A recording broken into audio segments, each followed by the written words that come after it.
میرے محترم دوست ملیشیا کے سعید شاہ صاحب، انہوں نے سوال پوچھا، وہ کہیں کلپ سنا، کلپ میں نے دیکھا ہے اوپر سے گھوڑے کے متعلق تھا، اب انہوں نے کہاں سے سنا واللہ اعلم کہ گھوڑا حلال ہے یا حرام ہے۔ اسی طرح ایک اور دوست نے پوچھا گدھا حلال ہے یا حرام ہے، تو میں آپ سے عرض کر دوں گدھے کے بارے میں تو نبی کریم صلی اللہ تعالی وسلم کا فرمان بات ہے، جنگ خیبر میں خیبر کے موقع پر ہی نبی کریم صلی اللہ تعالی وسلم نے گدھے کو حرام فرما دیتے، اللہ کا حکم آ گیا، وہی نازل آ گئی گدھے کے بارے میں، تو حرام کوئی نہیں کھائے گا، ہاں الا یہ کہ جس کو کوئی کھانا نہ مل رہا ہو، 3 دن سے زیادہ بھوکا ہو اور بھوکا مر رہا ہو، تو اس حرام گدھے کو بھی اس مسلمان کے لیے اللہ نے حلال قرار دے دیا، جس مسلمان کو ہم اتنا ذلیل گھٹیا سمجھتے ہیں اور ذلیل کر دیتے ہیں، بیابرو کر دیتے ہیں، اس کے لیے اللہ حرام کو حلال قرار دے دیتے ہیں، تو ہمیں بھی تو خیال رکھنا چاہیے مسلمان کا۔ اصل سوال پر آتا ہوں، سعید شاہ صاحب نے فرمایا گھوڑا، تو میں عرض کرتا ہوں کہ گھوڑے کو حرام کب کہا گیا؟ نبی کریم صلی اللہ علیہ وسلم پوری حیات، پوری زندگی سرکار دو صلی اللہ علیہ وسلم کی کب فرمایا کہ حرام ہے گھوڑا؟ کیا دلیل ہے حرام کی؟ گھوڑا حلال ہے، کھا سکتے ہیں، آج بھی کئی ملکوں میں گھوڑا کھائے جاتے ہیں، کئی علاقوں میں گھوڑا کھایا جاتا ہے، ہم گھوڑا کیوں نہیں کھاتے؟ امت نے گھوڑا کھانے تمہیں طور پر کیوں چھوڑا؟ جہاد کا سب سے اہم آلہ،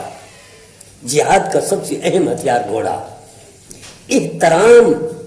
جہاد کے احترام اور تقدس اور اس کی عظمت کا احساس دلانے کے لیے گھوڑے کو کھانا چھوڑ دیا گیا حلال کو، تاکہ اس کی قلت نہ ہو جائے، کمی نہ ہو جائے، کہ آج بھی اتنا ایٹمی دور ہے، ٹیکنالوجی کا دور ہے، جدید دور ہے، جدید اسرہ ہے، بھرمار ہے، آج بھی گھوڑے کی ضرورت ہے، کہ بعد میدانی نہیں، پہاڑی علاقوں میں گھوڑے کے بغیر سفر ہی نہیں کر سکتے، تو اس جہاد ایک اہم چیپٹر، جہاد ایک رکن ہے شریعت کا، تو اس کی عظمت دلانے کے لیے، اس کا مسلمانوں کو احساس دلانے کے لیے کہ کم از کم جو بندہ نیت ہی نہ کرے اس کی، تو ایسے جیسے منافق مر گیا، اس وجہ سے گھوڑے کو کھانا چھوڑ دیا، ورنہ گھوڑا حرام نہیں ہے، گھوڑا حلال ہے۔ اگر کسی جگہ پہ یہ گھوڑا مر رہا ہو، وہ کو ذبح کر کے کھا دے تو یہ حرام نہیں کھایا، انہوں نے حلال کھایا ہے۔ تو میں اسی لیے شاہ صاحب سے بھی میں عرض کرتا ہوں، اور بھی شاہ صاحب سے لوگ سوال پوچھتے ہیں ملیشیا میں، وہ پھر مجھ سے حکم دیتے ہیں کہ آپ اس کا جواب دیں۔ ملیشیا میں انہوں نے گروپ بنائے ہوئے ہیں، لوگ سوال پوچھتے ہیں، شاہ صاحب مجھے حکم دے دیتے ہیں اس کا جواب دو، میں نے کہا میں تابع دار، میں خادم آپ کا۔